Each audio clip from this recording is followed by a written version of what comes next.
All right, we are live. So joining me today, an extra special guest all the way from our northern friendly borders, Myrto Mylopoulos. Thank you for joining me today, Myrto. I'm really looking forward to talking with you. So I wonder if you could say a few words about who you are and what you do for those who might not know you. Yeah, sure. First, I'll say thank you so much, Richard. I think this is really cool what you're doing with this series, and yeah, I'm excited to be part of it. About me, I am a professor of philosophy and cognitive science at Carleton University, and broadly speaking, my research is in philosophy of mind, cog sci, and action. And in particular, I'm interested in the ways in which agency and consciousness intersect. And I think there are a lot of really interesting features of that relationship. So some of them have to do with the role of consciousness and facilitating or enabling certain types of flexibility or action control. They have to do with the kinds of conscious experiences that are characteristic of our exercises of effort or control or execution. There's questions about the relationship between agency and attributions of consciousness. So, do certain types of agency give us warrant for attributing creature or state consciousness in certain contexts? So, really interested in all these kinds of questions and how to kind of broaden our pictures of our notions of consciousness so that we can connect them to agency and the ways that are suitable. Yeah, interesting. I'm a big fan of your work. I have enjoyed reading it quite a bit. Learned a lot actually from your careful sorts of things. But you also have stuff. So agency seems to be like the main focus of a lot of your work, I guess. But you also dabble in other things too. You have a paper with Tony Rowe on synesthesia, for example. Something on the intentions, conscious intentions, sort of criticizing Jesse. So are these other projects? Do you see them as fitting into this? The story about agency, or are these just sort of side projects that you got interested in?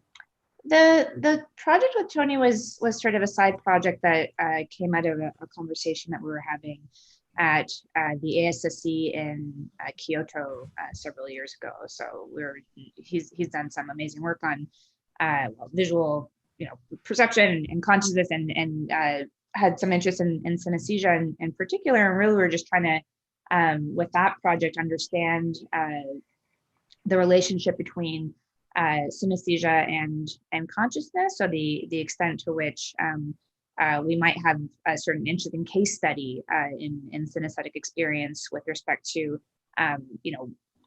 do all synesthetic experiences have to be conscious? Can they be triggered by subliminal perceptions? Right. So just kind of general questions exploring the connections between synesthesia and theories of consciousness and what we might learn about it. So that was sort of a side project that came out of that conversation. It's not something that I take to be super connected with what I'm interested more these days. With respect to the conscious intentions, that was more. So I mean, I have general interest in theories of consciousness and how those might go. And again, I think a theory of consciousness should be able to account for facets of agency just as well as it does account for facets of perception or other parts of cognition. And so, the run at AR3 was to raise a concern that perhaps conscious intentions aren't properly accounted for within that framework. But those are sort of one-off projects that I've kind of left behind at this point. Yeah. Okay. I think that's an interesting point that you just made, though, and I think I want to kind of underscore it. The idea that we want a theory of consciousness to be able to account, a consciousness to be able to account for these varied kind of conscious experiences. And the sense of agency, agentive phenomenology, or whatever you want to call it, isn't something that really gets talked about a lot with relation to other theories of consciousness. So I think that's important. And in fact, I don't know. So I was going to ask you about this anyway. So because I guess when I first started reading a bunch of your stuff, I guess I thought of myself as sort of a skeptic about the existence of agentive phenomenology. And thought, well, maybe it's probably reducible to some other kind of phenomenology. But after, I mean, after reading a lot of your stuff, I came to be I sort of reversed my course on that. You convinced me that there is something that's maybe proprietary here, but I know that I wasn't alone in this. There are other people out there who sort of have these same feelings. So can you say something about, well, first of all, what agentive phenomenology is and why someone might be skeptical about it? Oh, sure. I mean, I think when we're thinking about agentive phenomenology, I don't think it's this, I don't think it's one thing really. So I think there are varieties of agentive experience. I have a chapter in Uri Kriegel's handbook on positive consciousness with Joshua Shepard on this. And in that chapter, we sort of outline different facets of agentive experience. And I think one can be skeptical about some of them while endorsing others, right? So these range from feelings of effort or exertion. Mm-hmm. They might include the sense of control over some action as it unfolds. They might include a sense of authorship over some action. Some folks want to include a phenomenology of free will as a kind of experience that might underlie, say, libertarian beliefs about free will. So there's a kind of range of experiences that I do think deserve our full attention in terms of theorizing about the kinds of psychological mechanisms and representations that underlie them. I think that probably most of the skeptical concerns target this, what I call agentive awareness, or awareness of oneself as a source of an action. And I think in part the skepticism might just be one of, what is this experience? Can you tell me more about the content? How do we describe it? When is it absent? When is it present? And the best way that I've come across, I guess, to motivate that something like this kind of agentive experience of authorship might exist is when we look at cases where it really seems to just be impaired or absent. And a lot of these cases come from these are clinical cases, cases of schizophrenic individuals with delusions of control, where they might attribute their actions to external agents. Cases of anarchic hand syndrome, which involves lesions to parts of the motor cortex, where you have the individual engaging in kind of seemingly goal-directed actions, right? So they'll pick up an object and manipulate tools in the right kinds of ways, but all the while disowning the object as one of their own authorship. So those kinds of cases, I mean, of course, there are issues with drawing inferences from, neuroatypical cases to what's going on in the typical case. But I do think they point to a kind of mechanism that might typically undergird our experience of authorship that can break down in certain special cases. And so that's one way to kind of motivate the idea that these experiences exist. But I also think that, in some ways it's kind of like a proprioceptive experience, and they're just ever present, right? So we go about our day, we express and we exercise our own agency all day long, both in the context of overt bodily action and mental action as well. And so I think it's such a ubiquitous part of our experience that it's hard to sort of pinpoint and isolate until you start really attending to some of its features.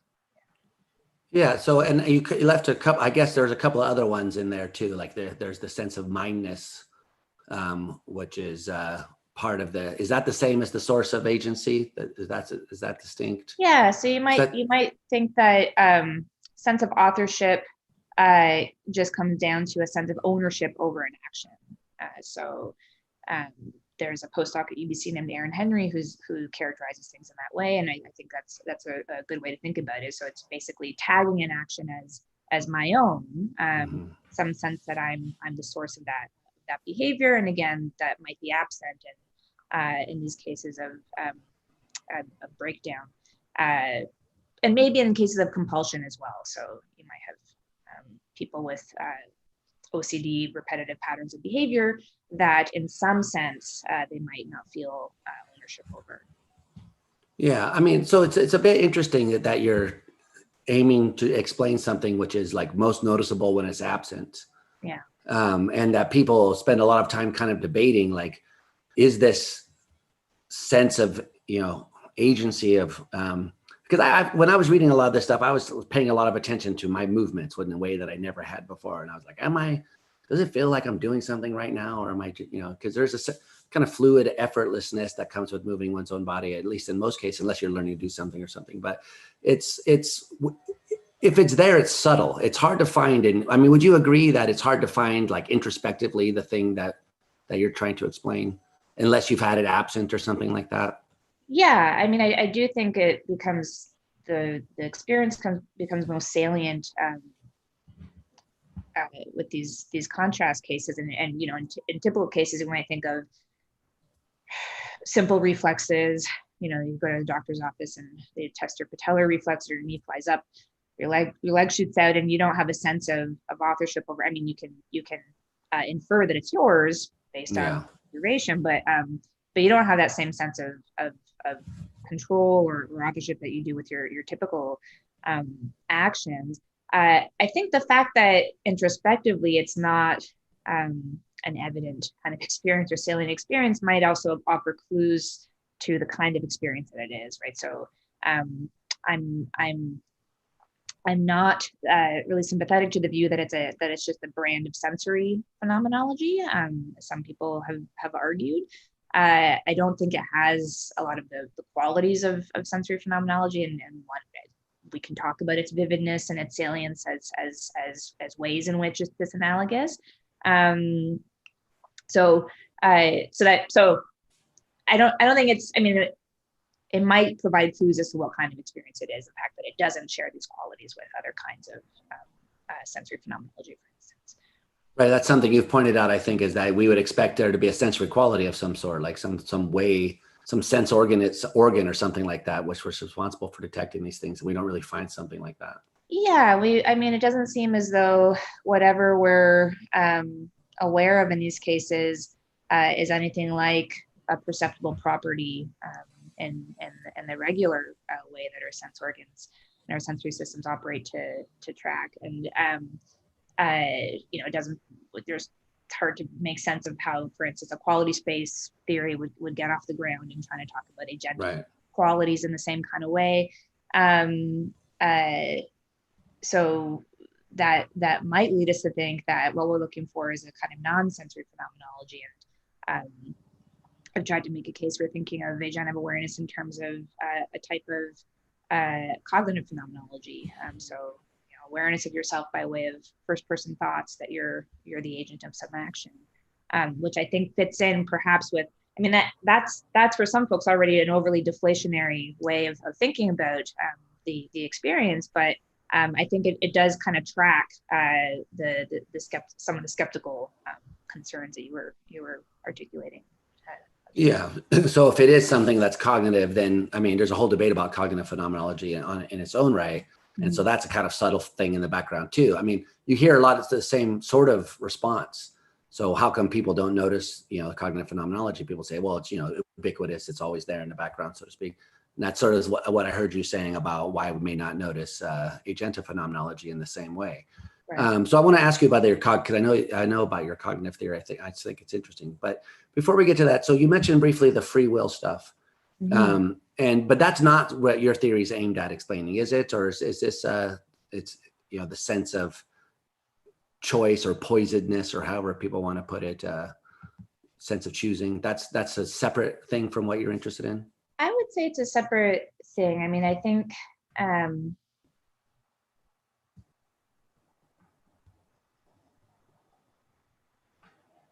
well, I'm not sure. I mean, I think it depends what one has in mind, of course, with I think there's one way of thinking about the phenomenology of free will, which is such that all it requires is a sense of what might be called self as source. Terry Horrigan wrote a bunch of stuff on this, and I mean the idea is that if we kind of are reading a description of the phenomenology of agency off of like a libertarian account of free will that involves some sort of agent causation. So you don't have, it's not mental events that are causing bodily events. It's you, right? You, the agent, are causing some action, and that's one way of securing this kind of again libertarian notion of free will. Then you might think that the phenomenology of free will in that guise is just self as source of some action. Right. So we might be talking about the same thing. But then there are other ways of thinking about the phenomenology of free will that have more to do with the sense of being an uncaused cause, right? So your behavior not being caused by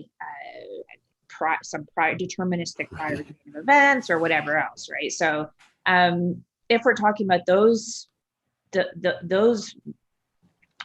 ways of pinning down the phenomenology of free will, then I'm not sure that. So I wouldn't say that my own account kind of speaks to those questions. I'm more interested in when is it that I have the sense that I'm the author, I'm the person controlling some behavior. Right. So, and that might come apart from the sense in which you feel that you that nobody's making you do it, or that. And there's the other famous phrase, that you could have done otherwise. That there's a sense in which you felt in the moment of choosing, you felt like you could have made a different choice. And so that's not something that you're worried about either. It sounds like primarily what you're interested in is that it's that I feel like it's me that's performing the action. Yeah. So just and again, if we think of phenomenology of free will as self as source, then maybe we get some convergence there, but yeah, not in terms of the ability to do otherwise. This might have to do with simulating counterfactual scenarios or what have you, not with respect to the feeling that you're not compelled or constrained or caused in any in those kinds of senses to engage in your action. It's really just this okay, it was me that performed the action. Right. So on the way you present these kind of problem cases, I don't know what to call them, problem case or whatever, but like anarchic hand syndrome. So the people who have this happen to them, they say, the arm is moving, but they're not moving the arm, or that they're not responsible for it, but they recognize that the arm belongs to them. And so they often attribute the movement to an external agent or to someone. So what I'm curious about is, how do they describe the experience? Is it someone controlling their arm externally, or is it someone controlling their brain internally, or like what exactly do they report? So yeah, good. So in the case of anarchic hand syndrome, typically these are not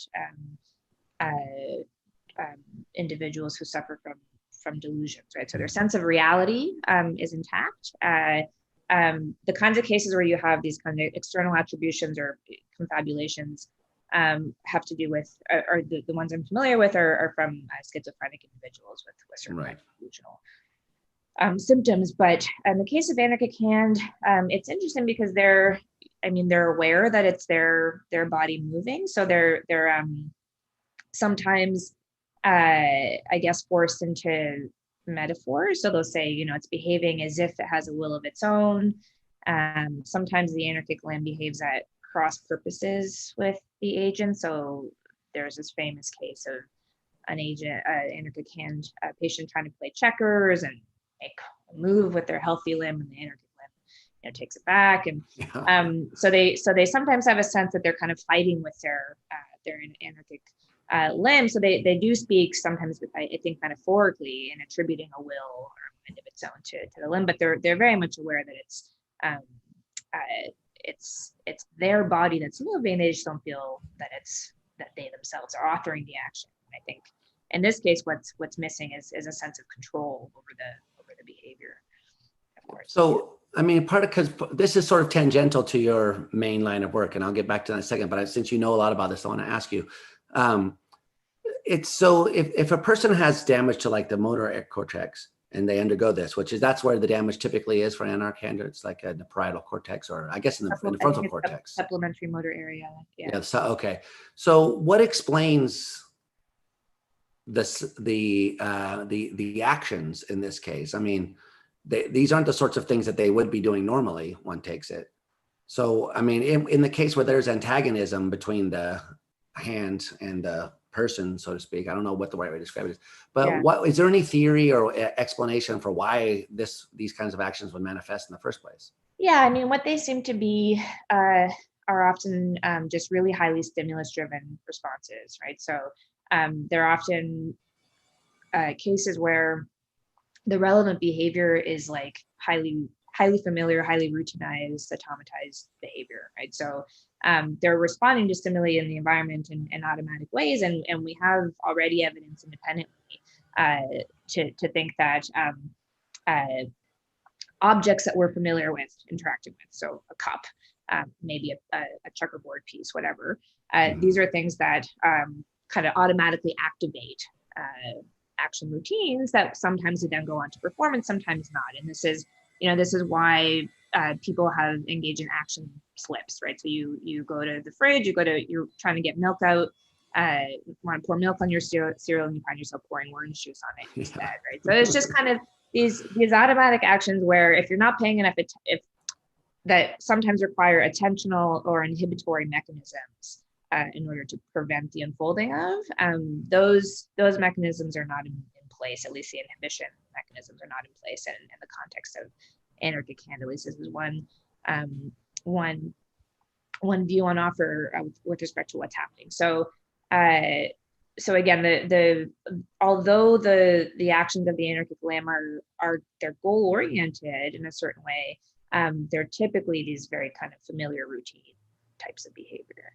Yeah, because I mean, so the sense that they're antagonistic is kind of illusionary. Then really, it seems like, because I mean, I've read cases where like a guy's buttoning a shirt and the hand comes and unbuttons the shirt, or he reaches for the cup and the hand slaps the cup out of his way. So those seem like, more, I mean, they seem purpose driven, but they seem more like trying to prevent somebody from doing something. But I guess what you're saying is that the consensus is that that's kind of an accidental feature of the actions. I mean, I think that's a kind of it's a narrative, right? It's a kind of narrative way of understanding what's happening, and it's, I think, natural for us to try to attribute, when we see behavior that's complex, it's natural for us to attribute agency, to attribute some goal, to make sense of it in some way. What seems more likely here that's happening is that it's just the same stimulus that's triggering one in the very limited set of responses we have to various stimuli. Unbutton a shirt or you button it up, right? Those are the two things we do with shirt buttons. I mean, it's just funny. You never read cases about the helpful anarchic hand. It's like the guy's looking for his glasses and the hand reaches and over. The hand reaches. Yeah. Yeah. And there's one. So I mean, this actually points to an interesting feature as well of this behavior, which is that agents don't seem to have a first person access to it, right? So it's by observation that they come to be aware that their anarchic hand is doing something. So there's one famous, this one woman reports that her anarchic hand would take stuff out of her purse and just like, scatter it about. It took her a very long time to realize what was happening because she was never aware that her hand was grabbing these items and dropping them. So in terms of the subjective access we have to our own agency, right? Obviously, it's very different from, or it appears to us very different from the access we have to what others are doing and what our bodies are doing from the outside. But in anarchic hand, they seem to lose that subjective first person awareness. Right. Yeah, that is interesting. Okay, so I think probably from my understanding, the kind of dominant understanding of these, the phenomenological aspect of it is the comparator model. So first of all, do you think that's right, that that's kind of the dominant model? And secondly, can you tell us a little bit about it and why you, I mean, I know you argue against it pretty convincingly in my view, but can you take us through some of that? Yeah, I mean, I think, so it's been, the comparator model, I think, has been the dominant model, especially among neuroscientists and psychologists for explaining the sense of agency, or pausing there because sense of agency is also used in different, this is kind of an umbrella term, but some people use it to mean different things. So some people use it to mean sense of control, some people use it to mean sense of authorship, the general idea, and this is something that's been taken up in philosophy by people like Tim Bain and to a certain degree Libet. Yeah. The general idea is that every time we perform an action, the motor system outputs a kind of prediction of what the sensory consequences of that action will be. And before the action unfolds, there's a comparison between these predicted sensory consequences and the agent's goal to make sure that there's a match there. And then after the action unfolds, there's sensory feedback, which is compared with the predicted sensory feedback. And if there's a match there, then the action is experienced as one's own, or there's a sense of control, right, depending on what you think the result of that comparison is. And if there's a mismatch, then you get a sense that something's gone wrong and some adjustment needs to be made.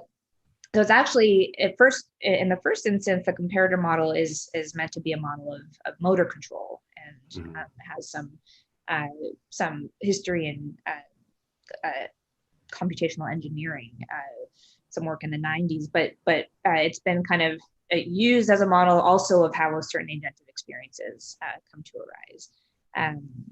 And so can I just, before you go on, can I just ask, so in the case of like the anarchic limb, how is that the comparator model going to give us an explanation of what's going on there? Is it the feedback that's interrupted, or the error prediction so which part of it is interrupted? Well, my worry is that is exactly that it doesn't really give us the right verdict. Okay. In that good. So it would seem that in that case, the motor system is still able to output motor commands that enable the agent to interact with parts of their environment. So they can still pick up the checker, they can still unbutton the shirt, whatever. And there will be a match between the forward model prediction and the sensory feedback, insofar as that's what's guiding the behavior over the course of the action as it unfolds. But there's something missing, which is maybe the intention to perform the action, maybe attempts to inhibit the action don't succeed. They don't succeed directly. So what that suggests to me is that the comparator model is not pitched as it is at the level of motor control. Fine-grained motor control is not the right level at which we want to account for agentive phenomenology and sense of authorship more generally. So we want to talk a bit more about intentions and beliefs and right. Well, so I mean, yeah, I guess why wouldn't there be a mismatch between the feed forward and feedback? Well, yeah. So I guess what you're saying is, since they're able to do it, then they're going to get the match. Right. So they're accurately reaching for the cup, right? And they're not showing impairments in terms of the localization of the object and the trajectory of their arm. The disconnect really comes at the level, of course, of their intentions and their ability to suppress these movements. And that's a different set of psychological mechanisms and states than those that are the direct products of the comparator. So that's a concern that the comparator model might be useful for helping us understand motor control and maybe even certain forms of agentive experience that accompany action performance at that level, but they're not going to be it's not going to be the right kind of model for helping us understand agentive experience or the experience of authorship more broadly.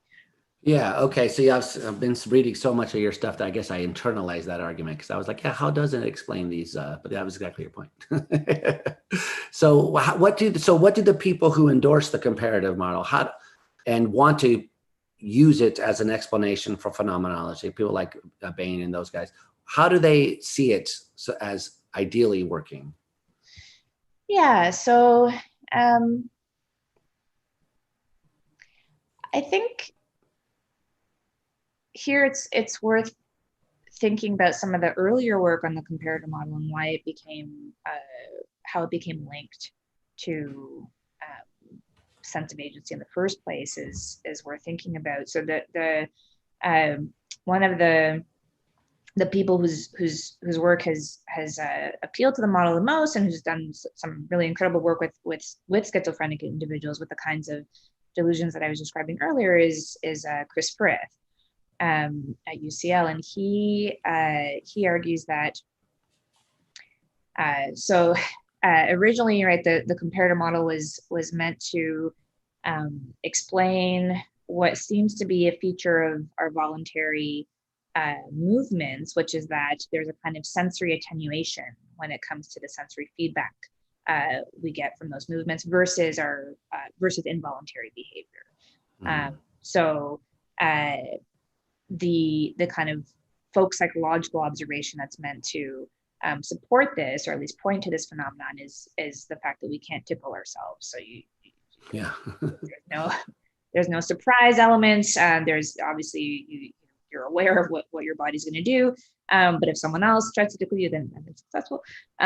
So the thought is that because the thought is that these predictions that our motor system automatically outputs, when there's a comparison with sensory feedback and there's a match between the predicted sensory consequences and what actually comes back from movement, there's a kind of dampening or attenuating effect, right? So because there's a match, somehow the sensation is sort of canceled out to some degree. This is the kind of language that people use when they're describing this. And so the thought was, did some experiments with schizophrenic individuals with delusions of control in particular, and they found that they don't really get this attenuation effect. So when they're rating the intensity of some tactile consequence or even auditory tone, they don't have this kind of dampening effect that neurotypical individuals do. And so the thought was that in order to explain the judgments that they're not the authors of their actions, in order to explain the kinds of beliefs that they have, there's some subtle impairment at the level of agentive experience, which has to do with this sensory attenuation, right? So because they don't get this attenuated response, their actions feel different. And because their actions feel different, this is all at the level of proprioception, most likely. Because they feel different, then they have reason to come up with alternate explanations of their behavior. So that was kind of the idea. And I think, the idea was sort of taken up in among some philosophers, as well as being able to maybe explain even more than just sensory attenuation or lack thereof, but also a special phenomenal feature of action, which is it's mindness, or it's being controlled by me, or whatever else. So does this suggest that schizophrenic people can tickle themselves? Yeah, that's if we wanted to put it that way. Yeah, interesting. Okay, so then the idea would be that there's a mismatch. So when you're moving, the match is correct. But in the schizophrenic or these other kinds of patients, they get this mismatch, and therefore they don't sort of recognize the motion as being their own, or there's a less a sense of it being their own or something. Yeah, and I mean, I think there are different ways that have been put forward to explain what exactly is happening. So one is that's just that there's no match at all, because there's no proper forward model prediction outputted. So it could be at the level of it could be an issue with the prediction itself. It could be an issue with the matching process. So different ways to think about what's different there, or what's gone wrong there, and So I think that's a general idea, that they're missing some part of this process that is typically present and sustains our sense of agency and explains why they lack it. Okay. Yeah, interesting. But then, so it sounds like in these other more problematic cases, like with the alien anarchic hand syndrome, that you don't get this kind of mismatch. Have the people that are interested in this model of phenomenology, have they addressed this worry at all?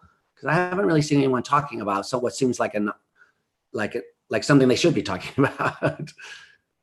Well, I think so. One thing that can be said here is that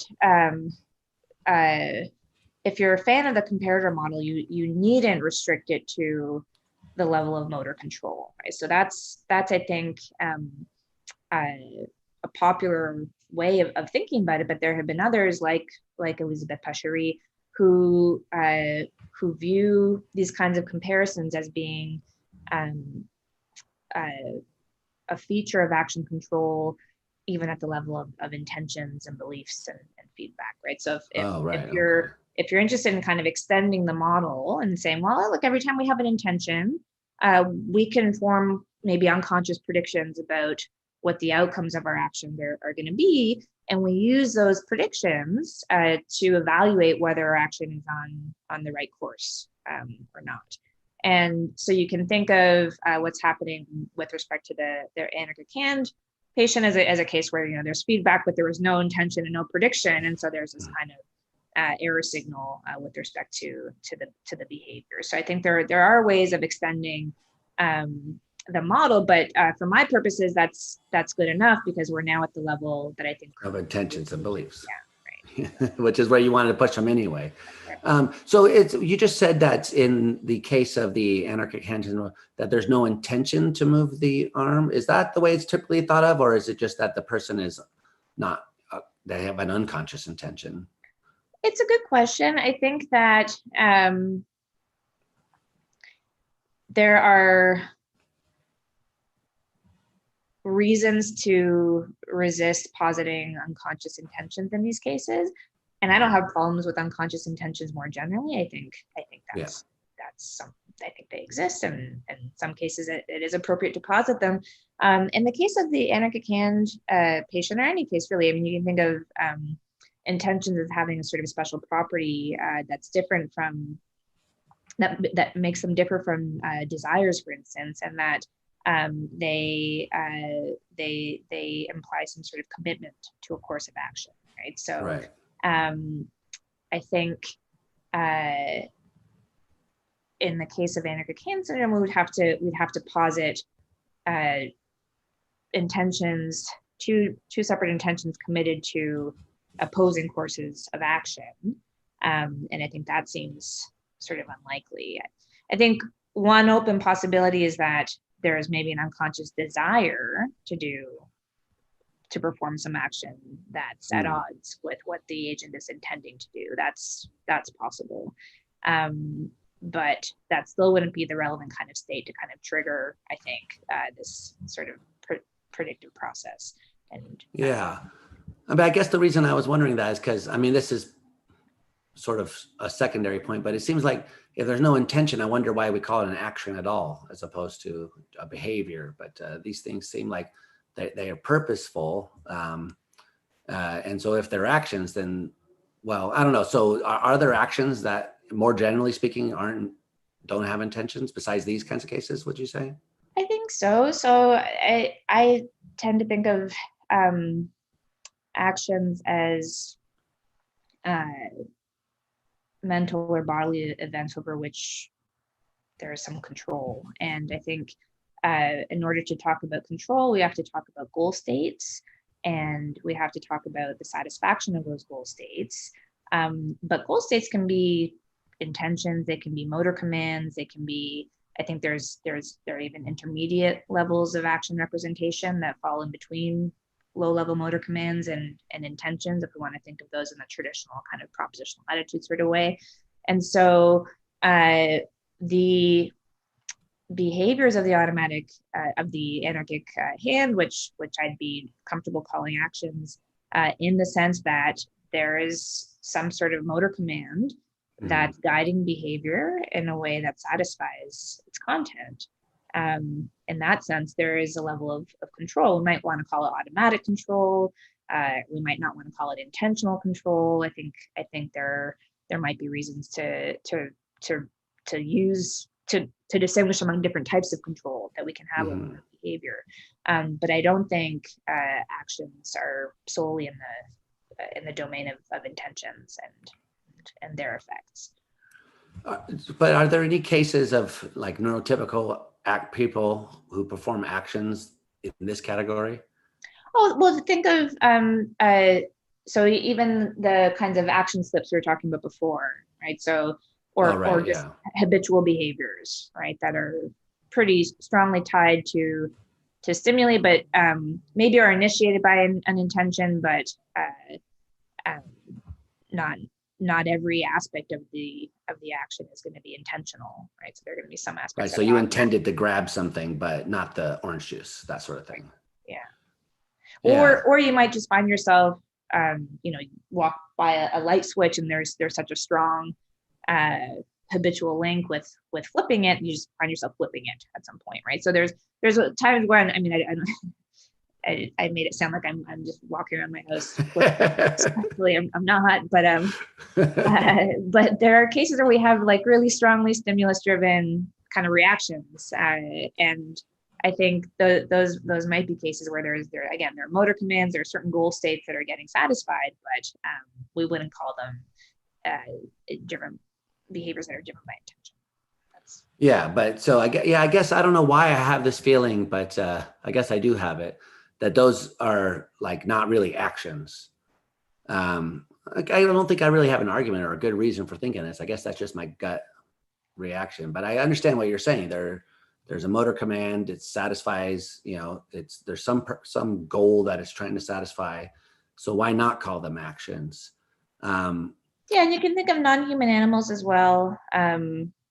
If you're someone who's not comfortable attributing intentions to non-human animals, but you think there's reason for viewing them as agents. Yeah.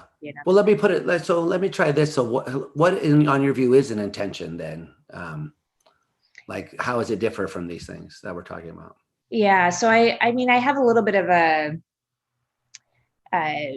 when it comes to intentions, I have a fairly traditional view. So I do treat them as propositional attitude states, or often the terminators of practical reasoning, although they needn't be.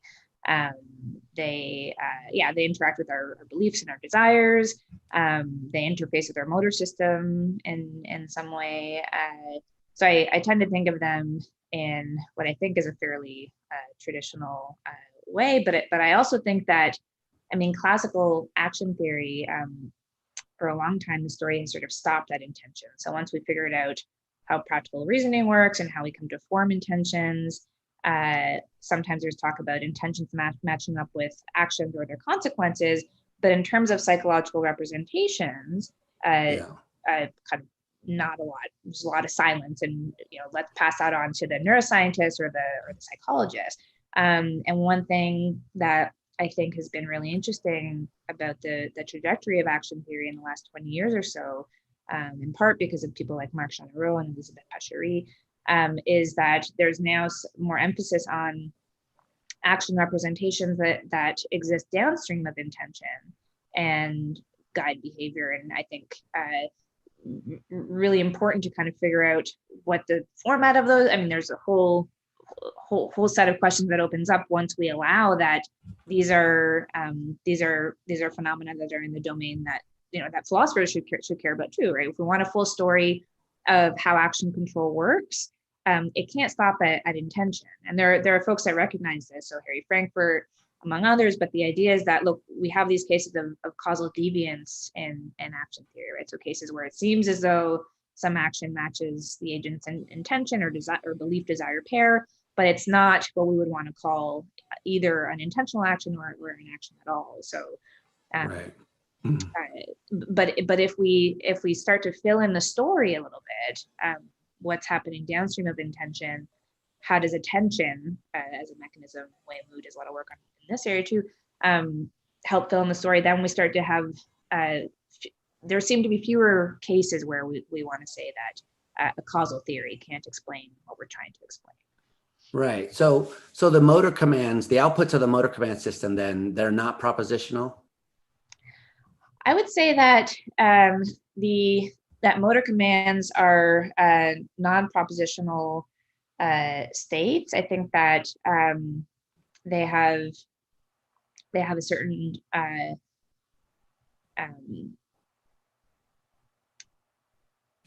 so the way I like to think about them is as having a certain kind of structure, right? So they're able to they determine both the spatial and the temporal kind of parameters of some action type, and they have open parameters for things like force and velocity and other qualities that the action might have. And I think that the story we tell for the content of motor representations is going to be different than the story that we tell for the content of intentions. And one clue to that is they do seem to just play much different functional roles for the agent. Yeah.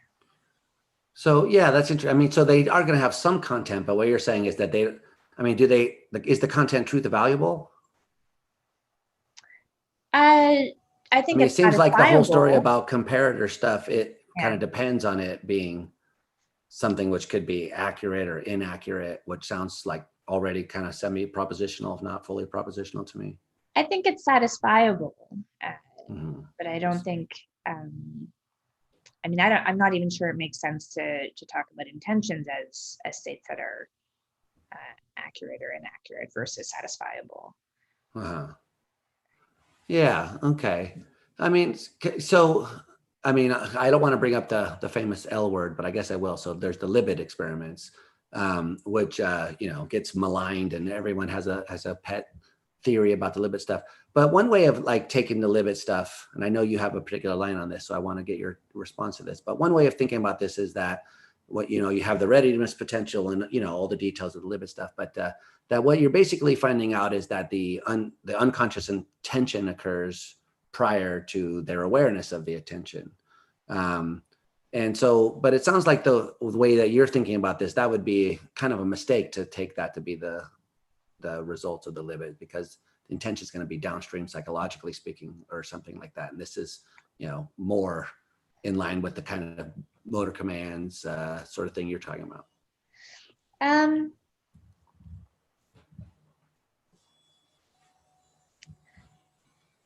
not sure. So I think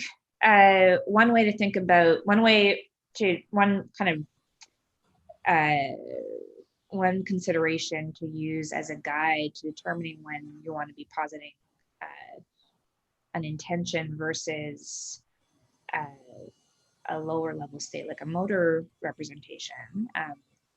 One has to do with the complexity of the action, right? So I can have an intention to cook pasta for dinner. I'm not going to have a motor representation that's capable of carrying that kind of content. So motor representations are going to carry content about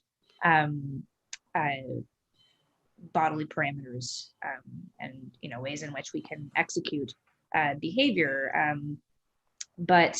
And so when it comes to the Libet task, you might think, well, that sounds like a motor representation. It's just very simple. Either it's you're flexing the wrist or something like that. Another way, though, is to think about intentions as and now Mealy talks in these ways as spontaneous acts of decision formation, right? So in the case of uncertainty, I decide to do X rather than Y, say. And in the case of the Libet task, because it's set up so that the agent has to make this decision, right? So they're supposed to spontaneously decide when to move. You might think that they're forming an intention to move now. And the intention is going to trigger a motor representation. It's very simple representation of the action to be performed.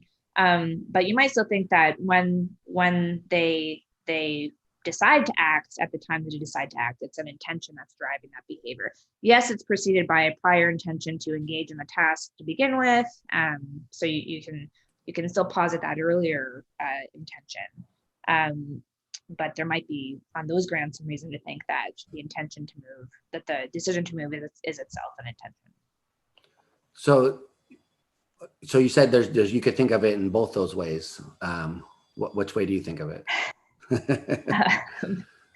I think of it as an intention Okay, you do.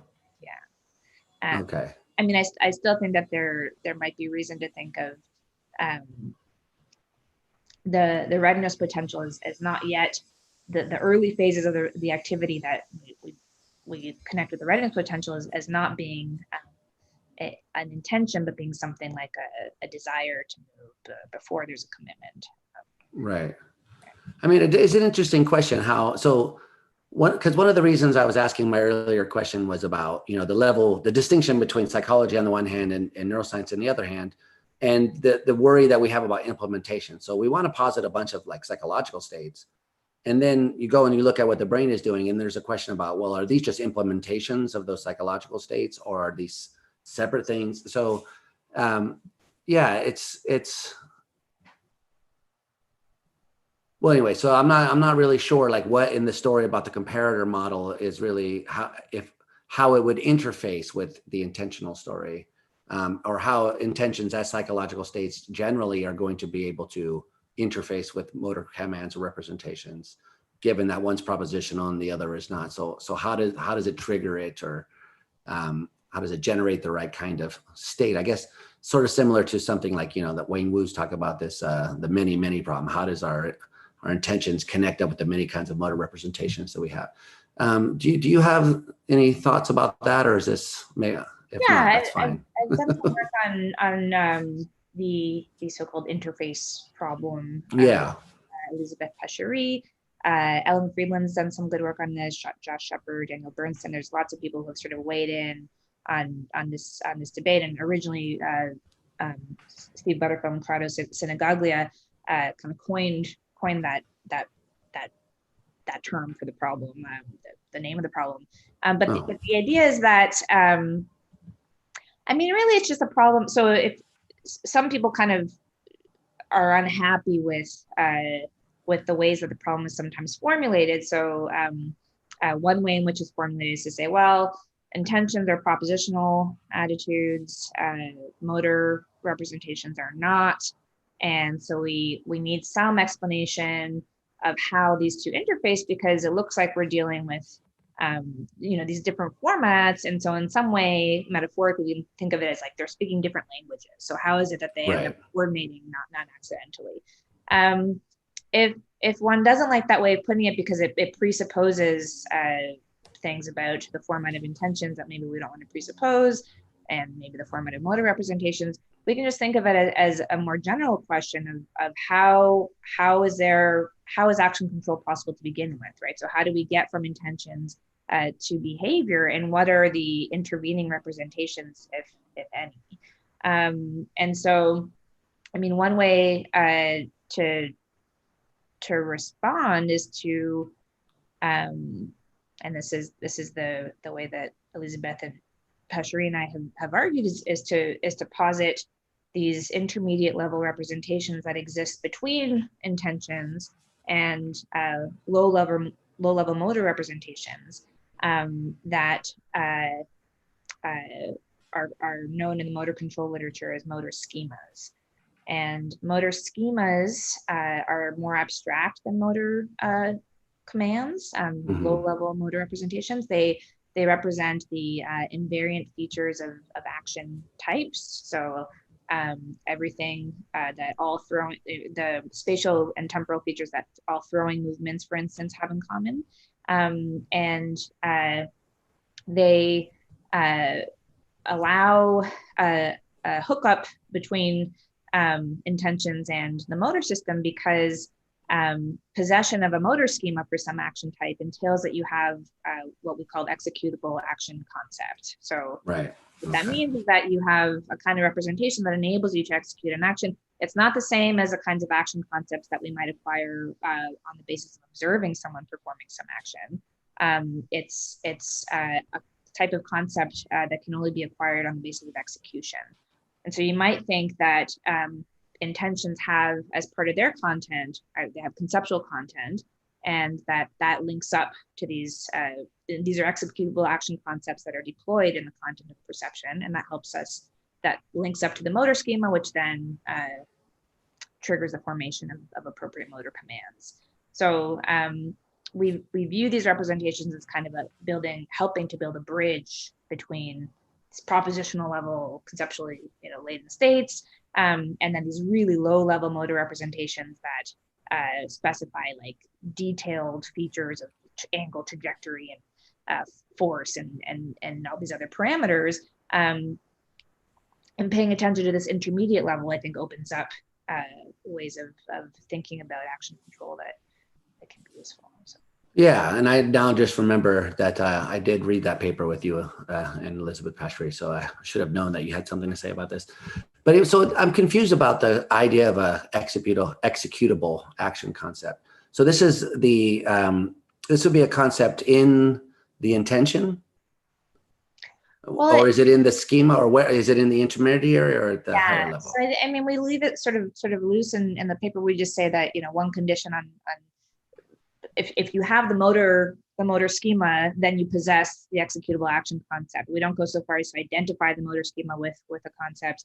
Okay. But we do suggest that in the content of a proximal intention, executable action concepts are deployed, right? So you might think that perceptual judgments are special in terms of the kinds of perceptual concepts that they involve in their content, because they're so closely tied to the sensory system.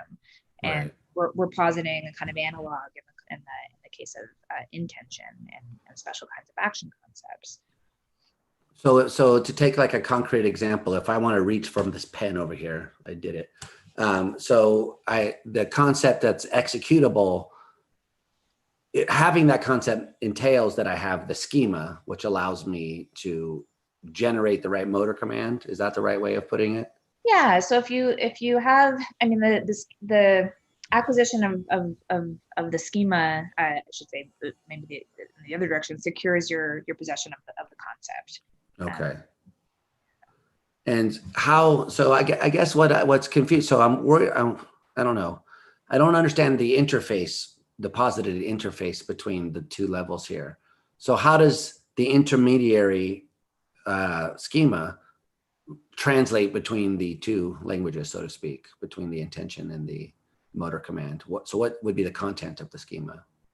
So the content of the schema, I mean, it's an action type, and it can the schema can possess a certain kind of structure in so far as it's specifying a spatial temporal sequence of steps that'll give rise to the action, and those steps have to go in a certain order, and so it's important what the structure of the schema looks like, and it can go wrong in various cases. And there's some evidence that skilled agents have more complex structure to and more accurate structure to their motor schemas than novices, for instance. So the thought is that that the schema leaves open various parameters. So for instance, I can reach for my cup, and the reaching movement will have that's an action type that can be specified by a motor schema, but there will be certain parameters left open with respect to how much force I use to grip the cup handle. So if it's a fragile cup versus a sturdier cup, how quickly I reach towards it, and so on, which might change from circumstance to circumstance.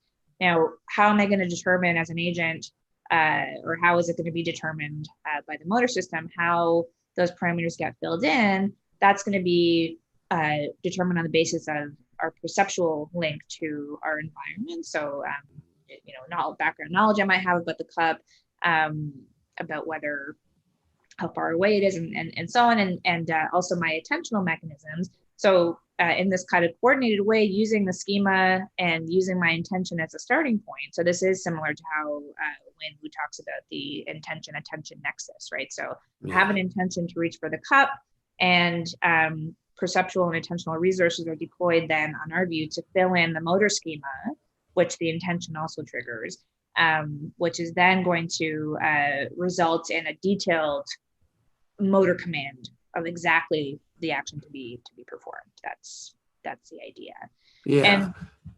I mean, you might think we're just creating more interface problems because now we have Yeah, to. that's what I was going to say. But But you don't think that. So why shouldn't we think that? well, because I think that once you have what we now have is an action control structure with an intention, attentional and perceptual mechanisms, an intermediate representation, and then a low-level motor representation. And then it starts not to be as much of a mystery how they can coordinate, right? So again, if we kind of resist the language of, well, they're the metaphor, I think they're talking different languages, right? So how can we translate between them? What we're basically saying is we don't need a translation process. What we need is structures that have been associated enough times in the past, right, to build up these robust connections among them. And again, it's a whole control system. It's not just an intention and it's intention plus attention plus perception plus intermediate action representations that we're calling schemas plus the low level stuff. And once you have that coordination among all these different moving parts, then I mean, our sense is that it starts to be less of a question of, okay, well, how do we get from intention all the way to this low level stuff? Well, you have this whole structure in place. That's how. Yeah. Okay. And so can you trigger the action schema without the intention? Yeah, so that might be these cases of strongly stimulus-driven behaviors. Right. Okay. Good. Yeah. You might think if we wanted to import this language to some of the stuff we're talking about earlier, you might think that in the case of Anarchic hand, what are being activated are motor schemas, which can be fairly complex, right? So it's not just low-level motor representations, but motor schemas representing certain action types that guide the behavior. And it explains why it can still be goal-oriented and purposive without the presence, if that's right, of an intention. And is it, you could also explain certain kind of agnosias, right? So like, but also I guess like like like blind type actions, like in the case of DF, who's got good slot posting acts. She can take the piece of paper and orient it in the right way, but she can't like draw the slot angle or anything like that. Is this going to help us in those cases too? I kind of want to say I don't know what your take is on the case of DF. Everyone has their favorite kind of interpretation, but I think she's operating on the basis of intentions, at least in some of the tasks that we're most familiar with, right? So in the mail slot task where she's posting a letter like object, she intends to do that, right? That's the goal of her task that's set out for her, and then that intention again is going to trigger these downstream action representations. It's true, I think, that at the level of motor schemas, we're probably dealing with dorsal stream vision. When I talked about parameterizing those schemas, filling in some of those details, I think dorsal stream vision is going to play a central role in that process rather than ventral stream vision, which is going to be probably what at the level of proximal intentions the agent uses to fix the target of their action, and maybe even in general terms an action type. So I'm might help us understand what's going on in the case of DF only insofar as she, in terms of the visual contribution, she seems to be, it's just at the level of motor schemas that vision is going to be contributing. Right. Stream damage. I mean, yeah, it is kind of interesting because, yeah, now that I'm hearing you say that, yeah, it makes sense. Because in a lot of blind sight type cases, they still have this sense of like source of self as source, I guess. It depends. The blind sight. So in her case, a visual form agnosia, I don't think there's a disruption of her sense of agency that I've heard. Right. But when you're talking about the blind sight cases, I'm thinking of the dramatic case, like TN. He walks down the hallway. Yeah. He still seems like feels like he's the source of the actions. He just has a weird explanation for why he's doing what he's doing. Right. Yeah, I think that's right, and in a way that that a sense of I'm thinking of the blind sight in the perceptual case, right, where there's a sense of guessing or lack of confidence in the I see. response. But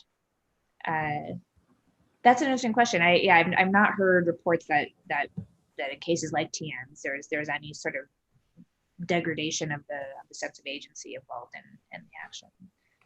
And what about the reverse kind of case where, you know, you have the case of the guy who's like looking at the light switch and he says, I know this thing turns on the light, but I can't figure out how to do it.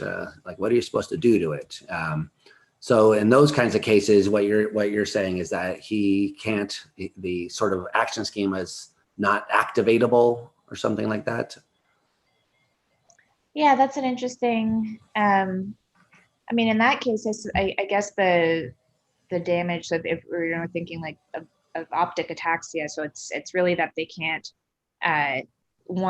One story or one hypothesis would be, and I don't feel this is above my pay grade now, but the one hypothesis would be to explore. It's just that the motor schema can't get properly parameterized because the dorsal vision isn't. There's no contribution from dorsal stream vision. Right. But you're raising an interesting question about whether the fact that there's this robust damage to that interaction between dorsal stream vision and the parameterization of schemas might mean that the executable action concepts, if we're going to go with that story, are also somehow missing, right? So Right. they're unable to determine what to do with an object, and one prediction might be that they've literally lost that concept of turning off the light switch. Right. Yeah, I guess you'd have to check in it. Yes. Okay. All right. So I notice we're getting on in time here, and I want to make sure we have time to talk about the cognitive theory that you have. So I think it's very interesting that so, you know, if I found myself, like I was saying, pretty much convinced by reading all of your stuff about at least two things. So one is that it doesn't make sense to try to explain agentive phenomenology in terms of other kinds of phenomenology. It seems something proprietary to it. And then also the comparator model, sorry, has at least, you got to do a lot more work to make it compatible with these sorts of things. So that leaves us with these other high level things like we've been talking about, intentions and beliefs and so on. So can you tell us, can you flesh out the story a little bit more? So on your view, what gives rise to the sense of self as source? Yeah, so the story is embarrassingly simple. It's a first person thought to the effect that I am A-ing, where A-ing is is a variable that stands in for an action type that's inherited from the proximal intention, right? So I think that when we're performing actions for which we have some positive sense of authorship or experience of authorship, there's a proximal intention that triggers one of these first person thoughts. And here I sort of wheel in some work from higher order thought theory, right? So the idea is that just Yes, as I've heard of these things. just as we might have, so higher order thought with the content I see red gives rise to some phenomenology, or on modulo, whatever, anything, whatever story you might have in mind on your horror review, which is going to be maybe slightly different, but the idea is that you have similarly give a first person thought to the effect that you're performing some action, right? Makes you aware of yourself as performing some action, not as being in a mental state, but as performing some action.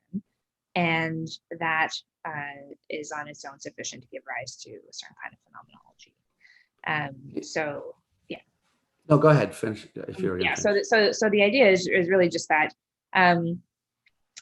in general terms, right, we have this question of where in our cognitive architecture to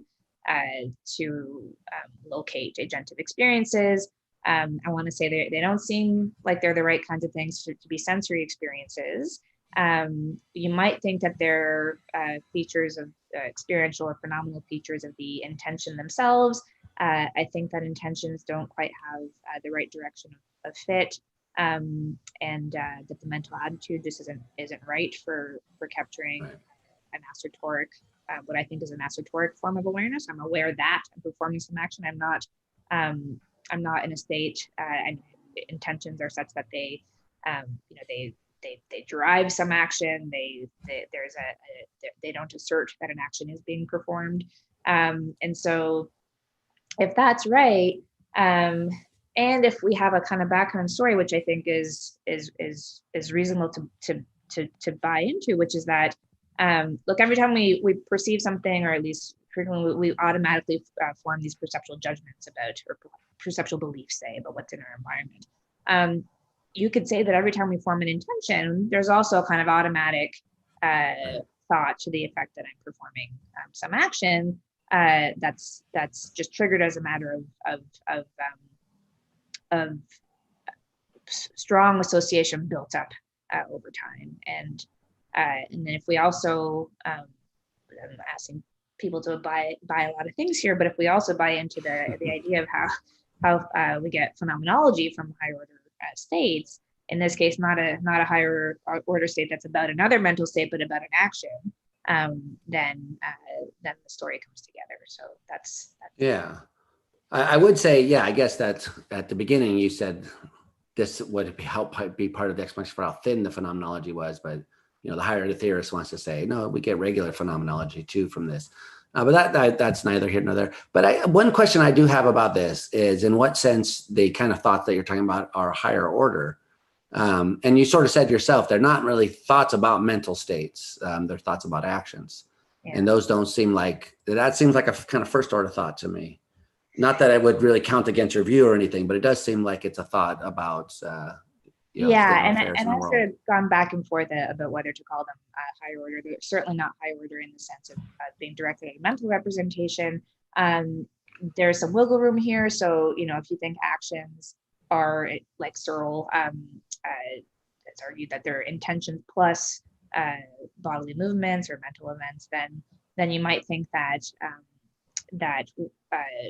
having a thought directed towards an action is having a thought directed towards a mental state, just not described as such in the context of the thought.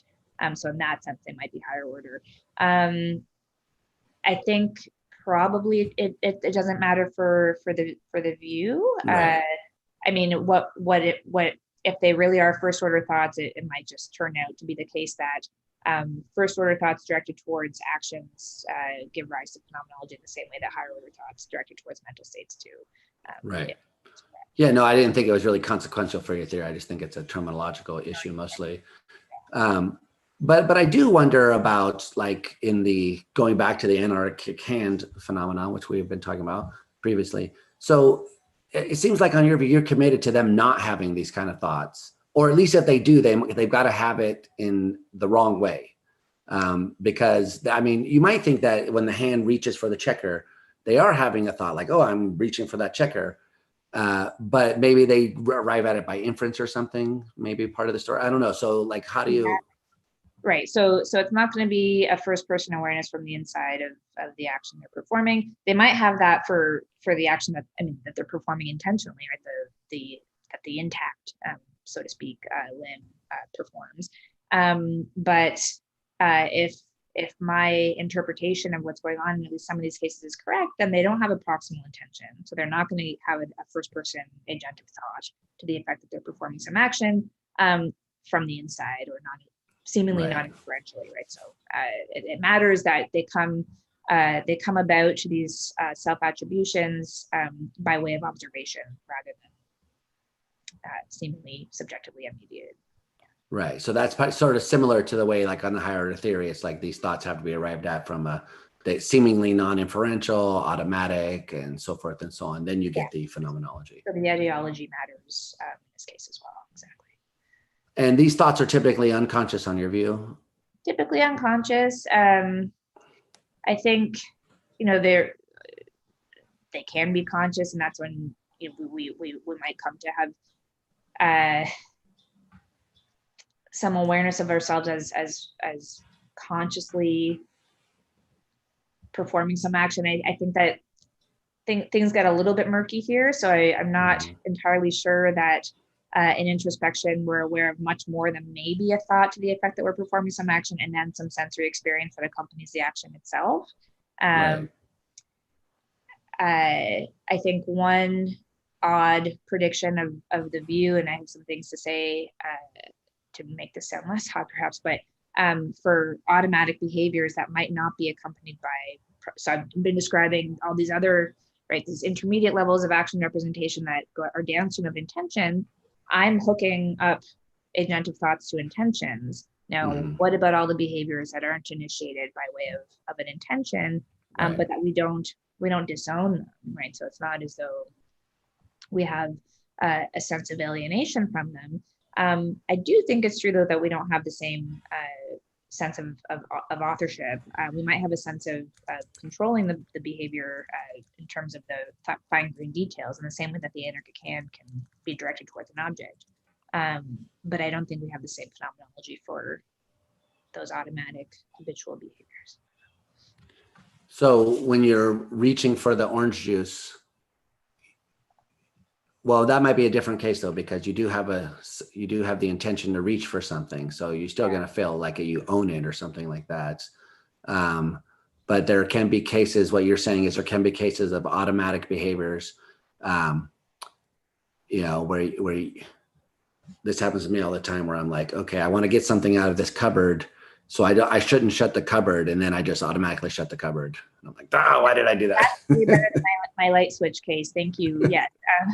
You're shoving cupboards all over the place. So that kind of, so you might have some sense of authorship for getting the thing out of the cupboard, but not for the reaching out and shutting it automatically. That would be the idea. I mean, I think I mentioned a little bit earlier that there are other facets of the experience of agency, and I think that some of these other facets exist at the level of motor control, and that there's some really interesting work in the metacognition of action that can tell us about a sense of controlling your behavior as it unfolds. So kind of smooth execution of behavior. That's different, in my view, than the sense of authorship. That's a separate feature of the phenomenology.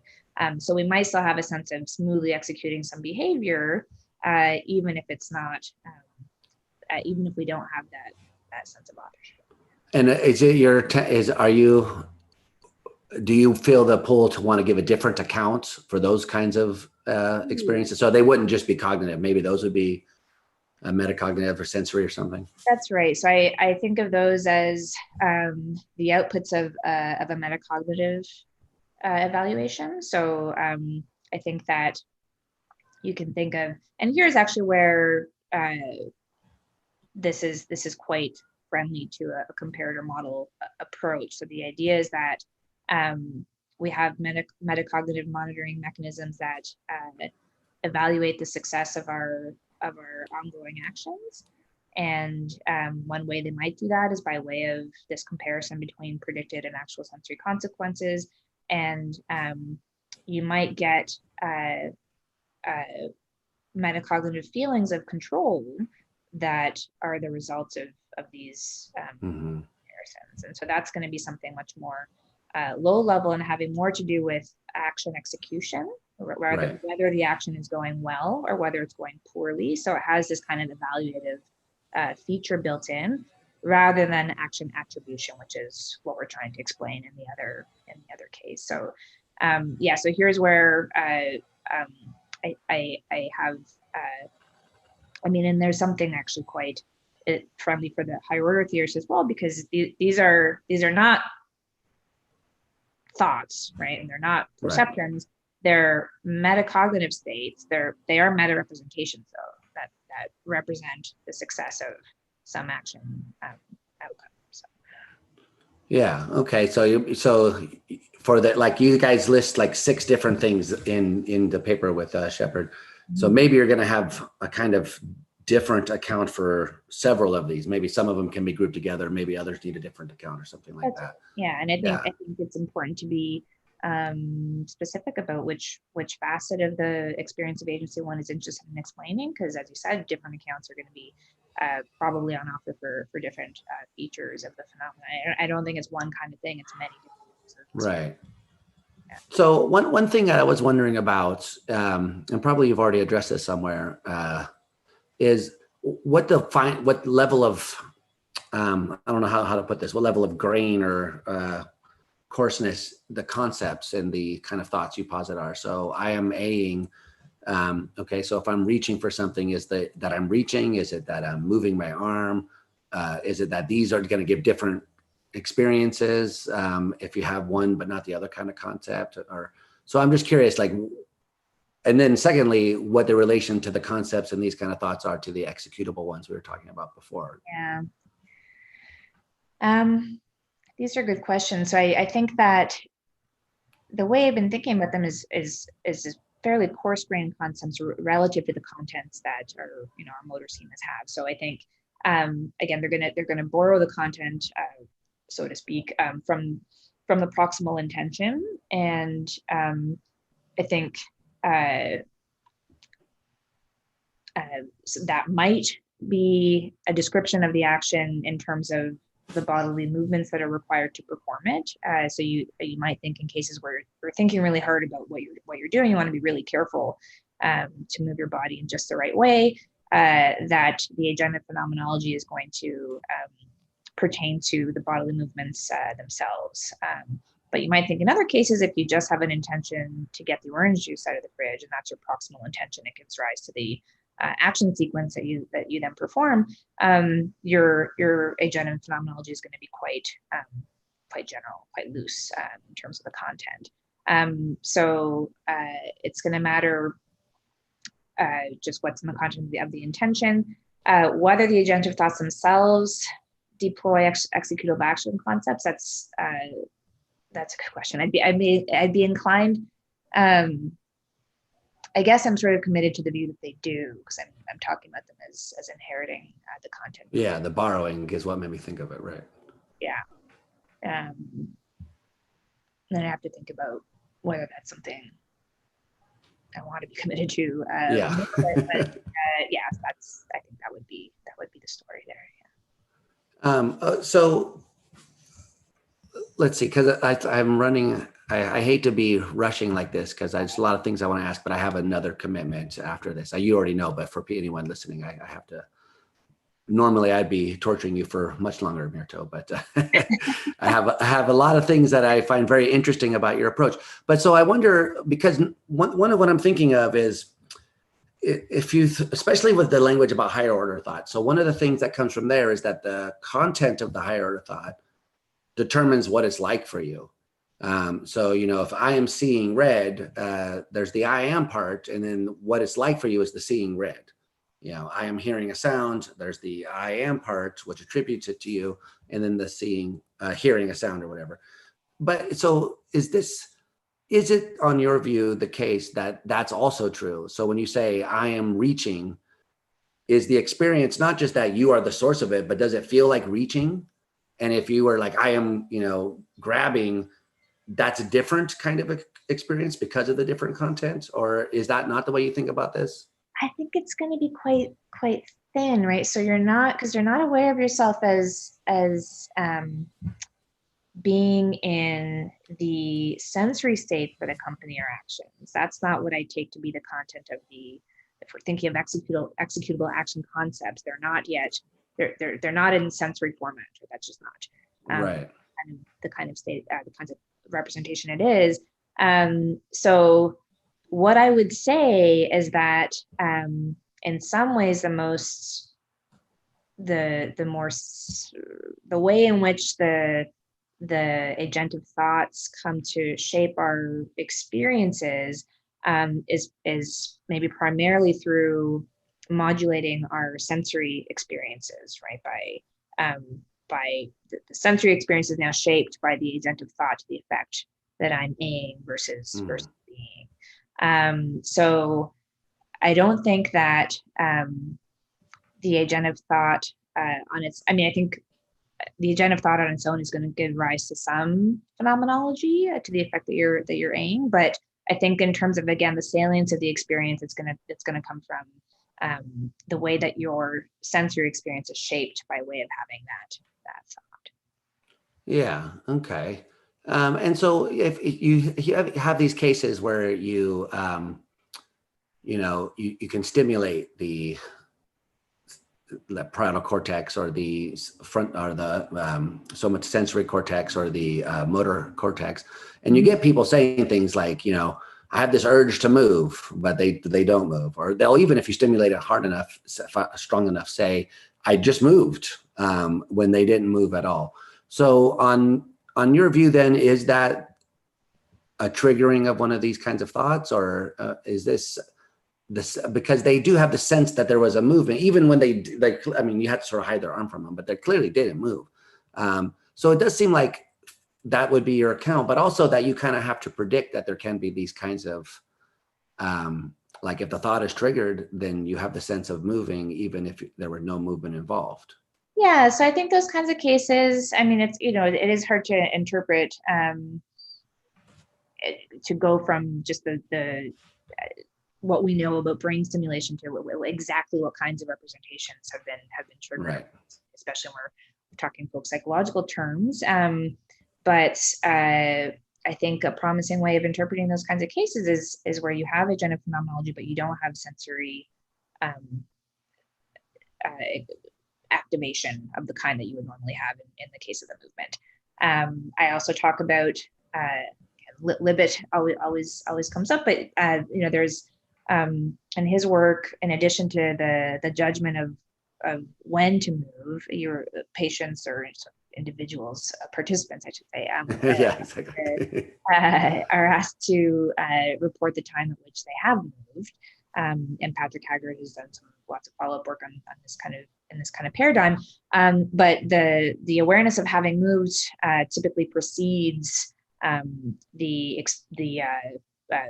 first burst of muscle activity. So basically, before there's any sensory feedback from the action, people seem to have this kind of anticipatory awareness that they have moved. So that combined with maybe with some of this neurostimulation work, where people seem to have, just on the basis of stimulation in parts of the motor cortex, experiences of having moved, might seem to suggest that we don't need sensory states, right, to explain the phenomenology of the experience of authorship. So that's Yeah. But it also, so part of what I was wondering about was like where anatomically, sorry, you're going to locate these thoughts. So it sounds like because, thoughts I would associate, I don't know, we don't know enough about thoughts to say where any of them are, but the prefrontal cortex is often like thought of as a possible candidate. yeah. But maybe the parietal cortex or the insula, I don't know. So people will go back and forth, but do you have any guesses about where you could disrupt these sorts of thoughts if you wanted to? I don't know if I want to venture a guess. Okay. There, That's fine. location. I think it's a good question that I don't think we maybe know enough about yet in terms of.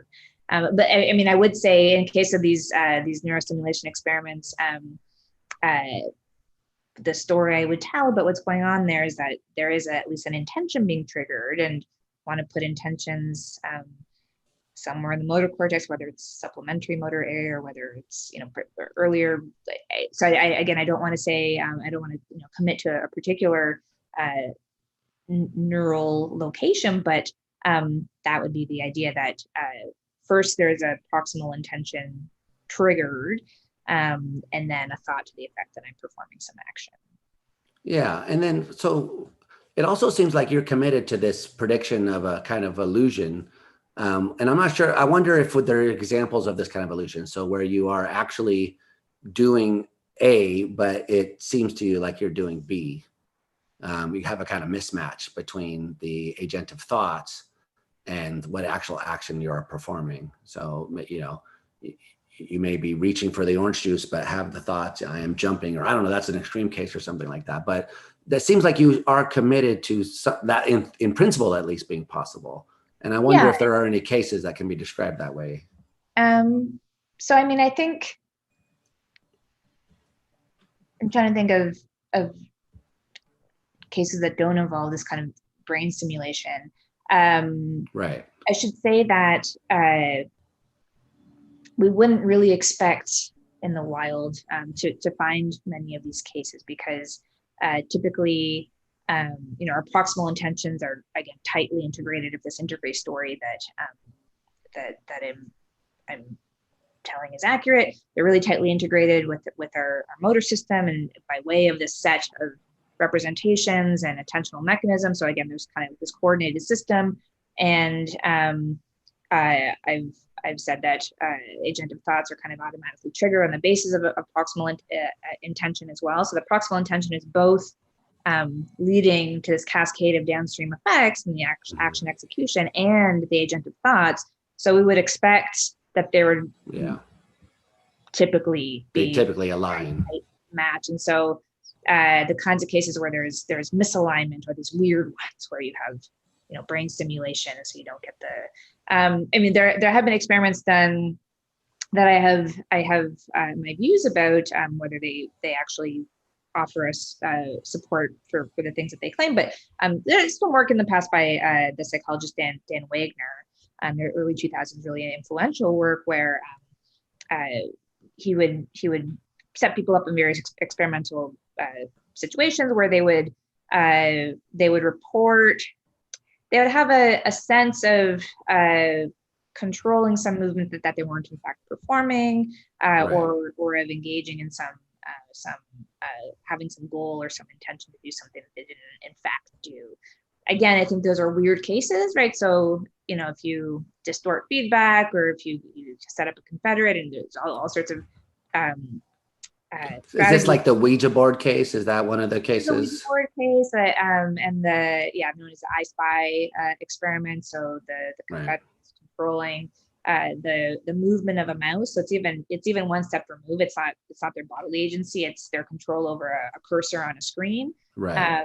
And if they're primed in certain ways, then they rate on a Likert scale a higher sense of intending to perform the action, to move the cursor to a certain location. So these are, it's hard to know exactly what to make of those results. So maybe what they're showing is that we can attribute intentions to ourselves under certain circumstances, that based on inferences that we make about the setting that we're in. I'm not sure that they tell us anything about whether a sense of agency or sense of authorship was actually instantiated in these kinds of cases.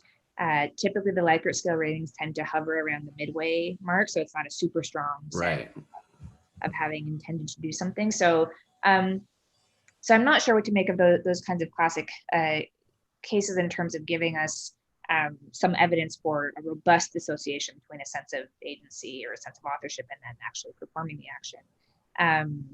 I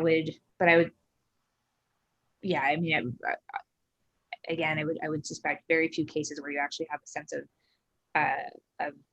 aim, where there's a dramatic mismatch. Of course, there are cases where our actions just go wrong, right? So we make a mistake, and we find out through observation that something's gone wrong with the behavior. But that's yes, us klutzy people are really familiar with this sense. I have that happen to me all the time. So finally, I wanted to ask about the schizophrenia case. So there's a case where they have a sense of someone else controlling their movements or whatever. And so I was curious on your view, is this just like, okay, so I guess there'd be two different ways of thinking about it. One is like they don't have the agentive thought, and so there's the motion, and it doesn't feel like there. So by inference, then they think someone else is doing it. But then there's another way of thinking about it where they have the experience, like someone else is moving my arm, not by inference, just like, oh, I see the arm moving, I didn't move it, so someone must be doing it. But they sort of like experience the other like in a thought insertion sort of way. They're like, this other person is literally controlling my arm. So I'm wondering if your view is committed to a certain interpretation of those kinds of cases, like more towards the first one than the second one, or what you think in general about. I mean, I'm not entirely sure what to say about these cases. I think there's a lot we don't know about what's going on with these delusions, and I'm certainly no expert myself in terms of having worked with any of these individuals, but I think that one thing to say is that, I mean, my view would seem to require that what's happening in these cases is that there's either, yeah, so for some reason the connection I'm seeing between the proximal intention and the agentive thought is severed and replaced with so you might think, okay, here's a story you might tell. You might say that the mechanism by way of which we output these agentive thoughts requires some awareness of the intention. So there's some awareness of the intention, and then on the basis of, so the idea would be we go through some sort of unconscious inference. So I intend to A. In the past, every time I intend to A, I A. It's proximal intention. Therefore, I'm Aing, right? Something like that. Roughly speaking, might describe the inferential process that we go through automatically or unconsciously. And you might think that some step in that process is missing for the schizophrenic individual. So they might not be drawing, they might not have awareness of the proximal intention. There might be some reason why the inference is blocked to the effect that they're performing an action. Maybe the inference goes through, but the thought doesn't drive their verbal report behavior for some reason. So there's lots of there are lots of points in the story at which you something might have gone wrong. Right. Yeah, that's Okay. Well, I'm really out of time now. So I do want to ask just finally, though, if there was anything which you were hoping would come up but hasn't yet come up. And the answer can be no, but I always like to check. I mean, I think we've covered everything that I wanted. I was hoping we would. Okay, good. Great job. You're an excellent host. Thank you. I feel like I just bombard you with a bunch of naive questions. I really have to say I admire your work. I think we need people like you at the interface of philosophy, cognitive science, thinking sophisticatedly about these sorts of problems. So I think that you're doing great work. I'll put links to your papers and stuff underneath the end of this or whatever, but yeah, I hope people go and check your work out. But thanks again, Myrto, and just hang out for a second. I'll say bye off air. Sure. Thanks so much, Richard. I really appreciate it. Okay. All right. So am I ending this now? How do I? Yes. Philosophy versus technology.